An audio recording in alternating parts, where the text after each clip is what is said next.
La Chine, un pays au centre de la mondialisation et des tensions économiques. Avec une population en constante augmentation, ayant déjà dépassé les 1,5 milliards d'habitants, ce pays est au cœur des conflits. Pour faire face à la délinquance intérieure grandissante depuis les années 90, à cause par exemple des mafias hongkongaises, l'État chinois a mis en place des moyens au top de la technologie. Nous allons nous demander quelles sont ces technologies et comment celles-ci posent des problèmes d'éthique et menacent la démocratie.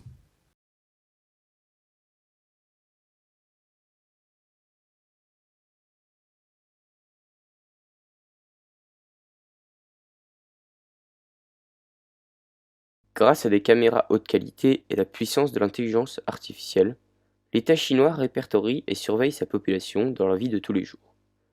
En effet, les mouvements et actions des citoyens sont traqués grâce à des technologies de reconnaissance faciale qui représentent, selon le CNIL, un grave risque pour la vie privée. En effet, les informations récoltées pourraient ensuite être utilisées pour usurper des identités, mais aussi fuiter et ainsi être publiées sur le web.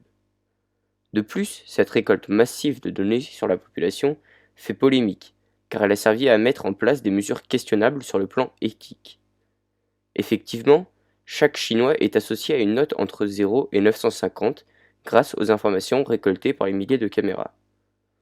Un score élevé est associé à des avantages, par exemple une réduction d'impôts ou du prix de l'énergie, et un score bas à des pénalités, par exemple l'interdiction d'acheter des billets d'avion. De plus, les individus avec un score bas sont mis sur une liste noire publique. Il est donc très compliqué de se faire embaucher ou même d'avoir une vie sociale une fois que l'on est sur cette liste.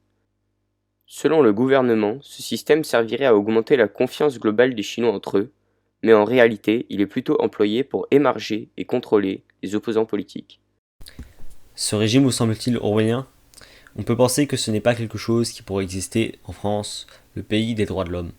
Eh bien, figurez-vous qu'en 2018, le ministre de l'Intérieur, Gérard Collomb, a dit que l'intelligence artificielle doit permettre de repérer dans la foule des individus au comportement bizarre. Même si ce genre de caméra n'est pas très démocratisé en France, on peut déjà s'imaginer des utilisations allant à l'encontre des droits du citoyen, comme par exemple identifier une foule de manifestants. Cependant, certaines villes françaises, comme Nice, sont équipées en caméras de surveillance. Suite aux attentats qui ont touché la France il y a quelques années, les grandes villes ont décidé d'investir dans de nouvelles technologies pour protéger leur population.